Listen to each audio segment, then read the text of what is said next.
बंगाल सहित आने वाले समय में 5 राज्य में चुनाव है और इस 5 राज्य के चुनाव से पहले बीजेपी को बड़ा झटका लगा। देखिए, तेलंगाना के अंदर नगर निगम के चुनाव में कांग्रेस ने ऐतिहासिक और सबसे बड़ी जीत हासिल की है। ये कह ले कि मोदी का जादू, मोदी का राष्ट्रवाद तेलंगाना के अंदर नहीं चला और जो रेवंत रेड्डी है उनका जादू, राहुल गांधी का जादू तेलंगाना के अंदर देखने को मिला। और ये जो नतीजे आए हैं वो 5 राज्य के चुनाव से ठीक पहले आए हैं, इसलिए ये नतीजे काफी महत्वपूर्ण हो जाते हैं। देखिए, तेलंगाना के नगर निगम चुनाव में क्या हुआ। देखिए, कांग्रेस को मिली गुड न्यूज। 5 राज्य के चुनाव से पहले तेलंगाना में बम्पर जीत। एनडीटीवी की हेडलाइन से मतलब चुनाव के अंदर कांग्रेस को 1537 वार्डों में जीत मिली है, वहीं भाजपा को 336 वार्डों में ही जीत मिली। मतलब भाजपा जो है पूरी तरीके से सिमट गई। अगर शहर की बात करें तो देखिए, 240 पे कांग्रेस, बीजेपी महज 37 पे। कहां 240 या कहां 37।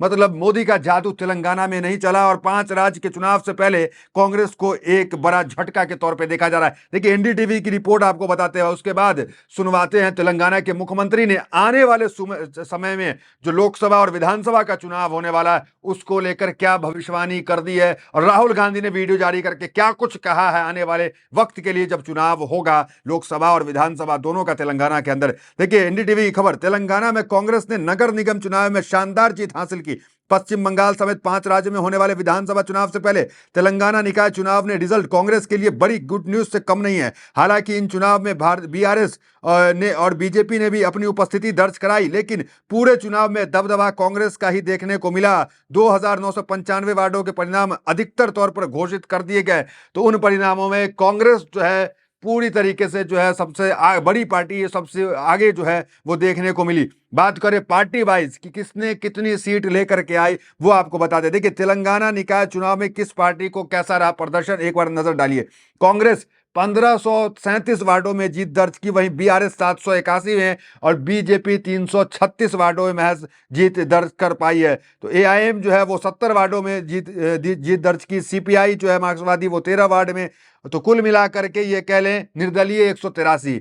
तो वहां पर कांग्रेस का दबदबा पूरी तरीके से तेलंगाना में बरकरार रहा और कहा जा रहा है कि 2018 में जो प्रदर्शन था 28.4% का जो स्ट्राइक रेट था और वर्ष 2023 में 11% की बढ़ोतरी हुई और 39.4%। तेलंगाना में रेवंत रेड्डी का जादू जो है ये कह ले कि पूरी तरीके से चला। कहां 28.4% से 39.4% वोट शेयर लेकर के कांग्रेस जो है वो आती है। इतनी मजबूत तेलंगाना के अंदर हुई। देखिए, तेलंगाना के मुख्यमंत्री रेवंत रेड्डी की अगर बात कर ले, हर मुद्दे पे ठोस कदम। उन्होंने एक जो 4% आरक्षण मुसलमानों को दिया जाता है उसको लेकर कहा था कि किसी भी कीमत पे हम 4% आरक्षण जो मुसलमानों को दिया जाता है बंद नहीं करेंगे। तेलंगाना के मुख्यमंत्री वही हैं जो रमजान में रमजान गिफ्ट देने का काम करते हैं और कहते हैं कि हेट स्पीच को लेकर सख्त कानून लेकर आएंगे कि कोई भी हेट स्पीच पे बयानबाजी करेगा और डंडा कानून उसके ऊपर चलेगा। वही ये मुख्यमंत्री हैं जिनका स्ट्राइक रेट आप देख सकते हैं, जिन्हें जो बीजेपी का राष्ट्रवाद था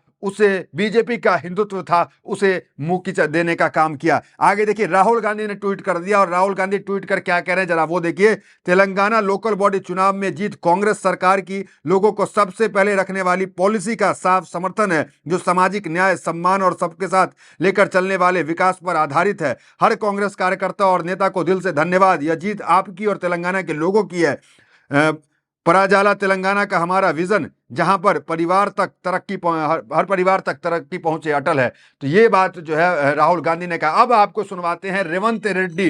रेवंत रेड्डी ने क्या कहा जब ये चुनाव के नतीजे आए, उसके बाद आने वाले चुनाव में राहुल गांधी को किस तरह वो प्रधानमंत्री की बातें, और वो कह रहे हैं कि हम यहाँ पे लोकसभा में कितने जीतेंगे, विधानसभा में कितने जीतेंगे। इस जीत के ठीक बाद रेवंत रेड्डी को सुनिए। आपको मैं वादा करना चाहता हूं, आने वाले चुनाव में 15 parliament seat, 100 assembly seat Telangana में जिताएंगे।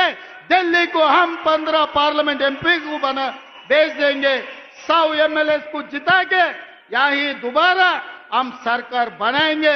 आपके जिम्मेदारी सोनिया जी को, राहुल गांधी जी को, प्रियंका जी को, केसी वेणुगोपाल जी को आप यहां पर लेकर आना। सरकार जिताने का जिम्मेदारी हमारे भाइयों का। हमारा 100 एमएलए से एक भी कम पड़ा मुझे पूछना, 100 से एक भी कम नहीं होने दूंगा। ये मेरा वादा है। देखिए तमाम पेपर हेडलाइंस देख सकते हैं। Victory repeat for Congress, fourth consecutive win for ruling party since 2023। तो ये तमाम चीजें जो है वो हेडलाइंस इस वक्त बनी हुई है तेलंगाना को लेकर कि किस तरीके से तेलंगाना के अंदर कांग्रेस जो है वो ये कह लें कि बड़ी मार्जिन से चुनाव जीती है। सुप्रिया श्रीनेत यहाँ पे बयान जारी किया है। सुनिए सुप्रिया श्रीनेत क्या कुछ कह रही हैं। ये संदेश उन सब लोगों के लिए है जो या तो कांग्रेस के कार्यकर्ता हैं या कांग्रेस की इस लड़ाई को कंधे से कंधा मिलाकर लड़ रहे हैं, कांग्रेस की विचारधारा में यकीन रखते हैं। वो सोशल मीडिया पर हो सकते हैं, वो वॉलंटियर्स हो सकते हैं, वो प्रबुद्ध वर्ग हो सकता है जिसको लगता है कि ये लड़ाई लड़नी जरूरी है। हार से थोड़ा बहुत हतोत्साहित होना और मायूस होना तो स्वाभाविक है, लेकिन मायूसी को छोड़िए और अपने हौसले को बुलंद कीजिए, क्योंकि कुछ बातें आपको याद रखनी जरूरी है। पहली बात, क्षेत्रीय दल को हराकर तेलंगाना जीतना मामूली बात नहीं है, ये बहुत बड़ी उपलब्धि है। इसका जश्न मनाइए, इसको कम मत आंकिए। दूसरी बात, अगर सारे वोट गिने जाएं, राजस्थान, मध्य प्रदेश, छत्तीसगढ़, तेलंगाना, चारों राज्यों के वोट, कुल वोट में कांग्रेस को 10 लाख ज्यादा वोट मिले बनिस्बत भाजपा के, मतलब ज्यादा लोग हमारी बात से सहमत हैं, हमारी विचारधारा में यकीन रखते हैं। तीसरी बात, कांग्रेस को औसतन 40% वोट इन सब राज्यों में मिला है, जो बीजेपी के बिल्कुल आसपास और बराबर है। और चौथी और सबसे जरूरी बात 2003 की है, जब इंडिया शाइनिंग था और ये 3 राज्य राजस्थान, मध्य प्रदेश, छत्तीसगढ़ हम हार गए थे, लेकिन 2004 में हमने अपनी सरकार बनाई थी सेंटर में। तो वक्त बदलता है और वक्त को बदलते हुए वक्त नहीं लगता है। देखिए जो आरक्षण को लेकर रेवंत रेड्डी कह रहे थे, जो अमित शाह को चैलेंज उन्होंने किया था, जरा देखिए वो एक कार्यक्रम में गए थे, सर पे टोपी लगाए हुए हैं और क्या कुछ वो कह रहे हैं, जरा सुनिए। परसों मैं देखा, पिछले बार भी छबल्ला में और परसों भी अमित शाह जी ने ये कह रहा है कि मुसलमानों को जो कांग्रेस पार्टी 4% रिजर्वेशन दिया था, भारतीय जनता पार्टी निकालने वाले हैं। मैं साफ अमित शाह जी से कहना चाहता हूं, ये कांग्रेस की सरकार है, तेलंगाना में कांग्रेस के अड्डा है। 4% रिजर्वेशन निकालने का हिम्मत ना नरेंद्र मोदी जी से या नहीं है तो अमित शाह जी से नहीं हो जाएंगे। हम खड़े रहकर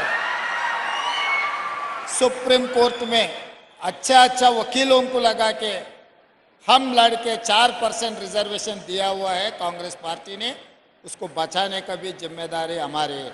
आप लोगों को साथ में लेकर, हिंदू मुसलमान मेरे लिए 2 आंखें हैं, एक आंख नहीं है तो कोई भी सही तरीका से नहीं चल सकते। इसीलिए इस हिंदू मुसलमान भाइयों को साथ में लेकर चलाए तो ही ये सरकार सेक्युलर सरकार बनेंगे, तेलंगाना तरक्की करेंगे और हैदराबाद शहर को डेवलपमेंट करने का जिम्मेदारी हमारी है। ये कह सकते हैं कि रेवंत रेड्डी ने एक बार फिर साबित कर दिया कि आपसी मोहब्बत और भाईचारे की बात करके भी सत्ता में आया जा सकता है, सत्ता में बरकरार रहा जा सकता है। यही जो है तेलंगाना ने इस वक्त साबित किया। अब देखना दिलचस्प होगा कि आने वाले जो 5 राज्य में चुनाव है, जिसमें पश्चिम बंगाल भी है, कि क्या वहां बीजेपी का राष्ट्रवाद का मुद्दा जो है वो हावी रहेगा या नहीं रहेगा, या लोकल मुद्दे जो है वो हावी रहेंगे। तो देखना बड़ा दिलचस्प होगा। तो फिलहाल इस वीडियो में इतना, मिलते हैं वीडियो मेरे साथ। बहुत बहुत धन्यवाद।